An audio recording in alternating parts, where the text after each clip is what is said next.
Hey there, this is Corinna Bench. I'm the farmer's wife at Shared Legacy Farms, and in this video, I want to share with you one of our really cool features that we offer our CSA members to help support them in learning how to use the box that they get from us every week.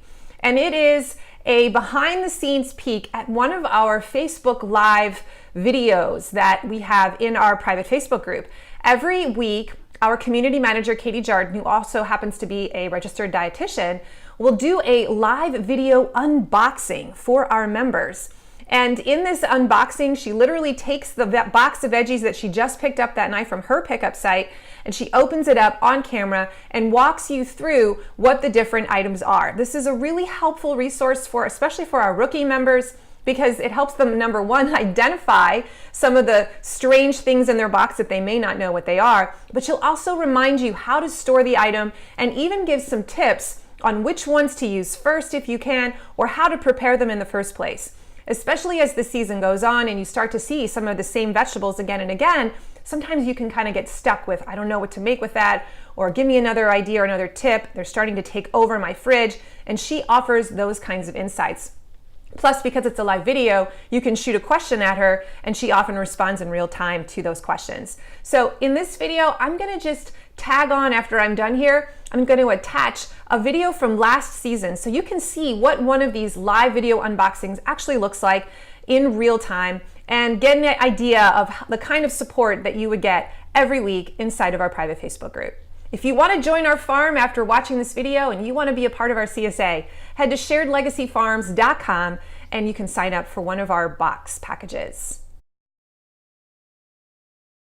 Hello everyone, it's week 7 and the corn has arrived. I know everyone is super excited about that. So you're getting a lot of it. Half shares get 6 ears and full shares get 12. So definitely have that on your radar, and we'll talk about how to store that. So that was pretty exciting at pickup tonight to see everyone excited about the corn. So just a few updates. There's some great events coming up on the farm, and I guess technically off the farm, to kind of have on your radar that you need to RSVP for. There are limited seating available at both. The first one is a Sauerkraut Workshop on August 4th. It's a Saturday morning. I think it's from 10 to 11. It is $10 a person, and you need to go. So I went to this last year. It is hosted by Brianne, who is a member of the CSA, and it is fantastic. This is not your average sauerkraut workshop. So this is a raw ferment workshop. She is teaching you how to ferment cabbage in addition to other vegetables, so they are loaded with probiotics and good bacteria. So it's crunchy sauerkraut. You let it ferment on your counter. I can't recommend this enough. And then you use that probiotic-rich food to get that good bacteria back into your gut, which is supporting your immune system and all different types of things. So a really great workshop, super cost effective, $10 to learn how to make your own sauerkraut. That raw, fresh sauerkraut at the grocery store now costs like $7 or $10 for a little jar, and you're gonna make it with just one head of cabbage. So definitely check out that workshop, August 4th.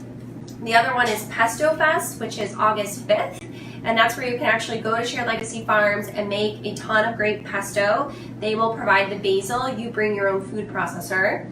And that's on August 5th. That's a free event, super fun on the farm, but you do need to RSVP because there are limited seats available. So kind of have those on your radar. You can RSVP by opening up the email this past week. Corinna shared a link to a Google Doc that you can RSVP on. Or you can simply go into the Academy, log on to the Academy, and there's a farm events workshop on there, and you can click in RSVP to either of those.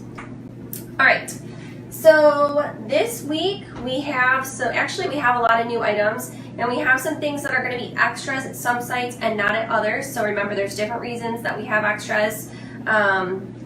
Actually, we'll just start with one of those, eggplant. So I think one site is getting eggplant this week. I just grabbed some so I could kind of talk about it real fast. I'm not sure what site's getting it. I don't think it's Sylvania, but there's different varieties of eggplants. This is your standard globe eggplant. There's some heirloom varieties that Farmer Kurt grows.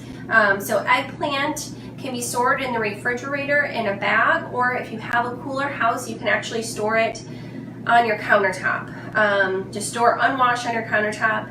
You do want to keep it away from other produce items, whether it's onions or bananas. It's going to make those kind of go bad faster. It's a high ethylene produced item, or producer, however you say that. So these are great for stir fries, but also for grilling, sauteing, roasting. They do, when you cut eggplant open, the inside oxidizes very easily. It starts to turn brown. So you can coat it with a little bit of lemon, or just store the sliced pieces in some cold water. This is going to be good for a week.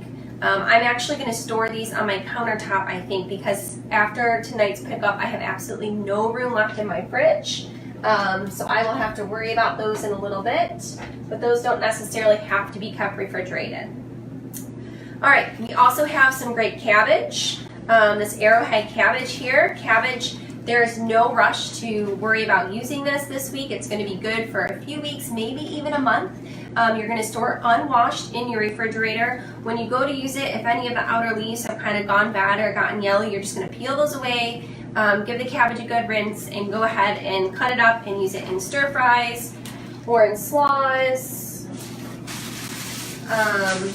soups, or to make sauerkraut out of. So that's really nice cabbage. No rush. You've got a while to kind of use that up, but that should also go in your fridge. All right, we've also got cucumbers this week. I don't know if everyone's getting cucumbers. I know Sylvania had cucumbers, so again, that kind of might rotate throughout the weeks. Cucumbers, you've got about a week to use them. You're just going to store them in your fridge. I like to cut cucumbers up and just kind of have them as snacks here and there. I find that when I slice them up and keep them in a mason jar, an airtight container, really a mason jar, they stay crunchy for up to 4 or 5 days, even when they're already sliced up. So if you like to have veggies on hand, I would definitely recommend doing that. You've got some beets. You can make some beet hummus and have cucumbers and beet hummus this week. So we've got cucumbers. We'll probably get some different varieties of cucumbers as the weeks go on. Broccoli. Broccoli was an extra at Sylvania this week. So broccoli is one of those items where sometimes extra critters like to hide. So what I like to do with my broccoli when I get it home, you could also wait until you're ready to cook the broccoli, as I actually let it soak in some salt water. So in this bowl, I just got some water, and I'm gonna add a little bit of salt. I'm kind of guessing maybe a couple teaspoons, but that really helps to get all the critters out of your broccoli. And I know some years people say that they're finding critters all the time, and then other years we're never finding any critters. So I just keep that submerged for about 10 minutes, and then I give it a good rinse, and after that I'm going to store it in the fridge. So remember, when you go to use this broccoli, the whole thing is edible. You can cut the tops off here, you can chop up these little leaves. This stalk here tends to be a little bit rougher, but you can just peel it off with like a potato peeler and eat the inside. It's just going to take a little bit longer to cook if you want to chop it up and throw it into a stir fry. So I'm going to let my broccoli set here in some cold water with some salt, just to kind of get any of those extra friends out of it. All right, green beans. We got green beans here. I think these were actually a buy-in from a different farm. These will be good for about a week. You can just store them unwashed actually in this bag that they come in, and then when you go to use them, you're just going to want to make sure that you give them a good rinse, snap off the ends and the strings. They don't need to be shelled or anything, so the whole thing can be eaten after you just kind of snap off those ends. Those are going to be great steamed, in stir fries, just cooked plain, or even on the grill. You can also blanch these for a few minutes and freeze them. So if you're starting to get overwhelmed and kind of evaluating what you need to freeze, the green beans could definitely be frozen fairly easily if you need to. Actually, yeah, that's probably your best item to freeze this week besides the corn. So if you are getting overwhelmed, you could consider doing that. You've also got zucchini coming your way again, which you can also freeze. You just need a great zucchini, and then squeeze out the excess moisture and then freeze that in a Ziploc. And then when you go to thaw it out, you can use it in baked goods like those carrot zucchini muffins a few of us made, the carrot zucchini bread. So you can freeze zucchini as long as it's shredded, and then you'll be able to use it in baked goods all year round. So this you've got at least a week, if not 2 weeks, in a green bag, stored in your fridge. Those I should also say were on the extras table this week, so I don't know if everyone's getting those or not. And then we've got jalapeno peppers, which last year was actually the first year that I ever used these jalapeno peppers. You've got a few weeks, they're not going to go bad quickly. You just want to be super cautious when you cut these guys up. Shared Legacy Farms peppers tend to be hotter than other peppers. I don't like a lot of heat in my salsa and in the salads that people tend to use these for. So when I cut them off, I kind of strip the membranes out, get all the seeds out, and get the inside little membranes out, and that really cuts back on the heat a lot. So they add great flavor, and just because you're going to use them doesn't mean the dish is going to be super spicy. That's really going to depend on how much of those inner membranes you kind of leave in the peppers. But no rush on using these. You've got a few weeks. You can also freeze jalapeno peppers. You could cut these guys up and dice them and have them ready to go and just throw them in a Ziploc in your freezer. That's the great thing about peppers, is they really don't take any extra work to freeze. Beets and carrots, these guys, oh my gosh. So I've got like a major green situation going on right now. These greens on these beets actually look pretty good. So remember, with these root veggies, you've got to cut the tops off. I hope people still aren't leaving the tops on these things. So I've got to show you. I feel like I should just start putting my greens in a garbage bag. Not to throw them away, but just to store them. So I have this huge bag full of carrot greens from last week, actually the past 2 weeks, and beet greens, I think from 2 weeks ago. So I am still shoving these greens in this bag, and now I've got 3 weeks of greens here that I need to take care of. I have pulled out some beet greens here and there to make the beans and greens, and to saute and add to other stir fries and things. But for the most part,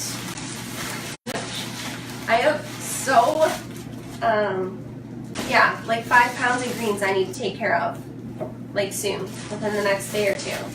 So they're not bad. The beet greens actually from a couple weeks ago, I think they're just starting to get a little squishy in there.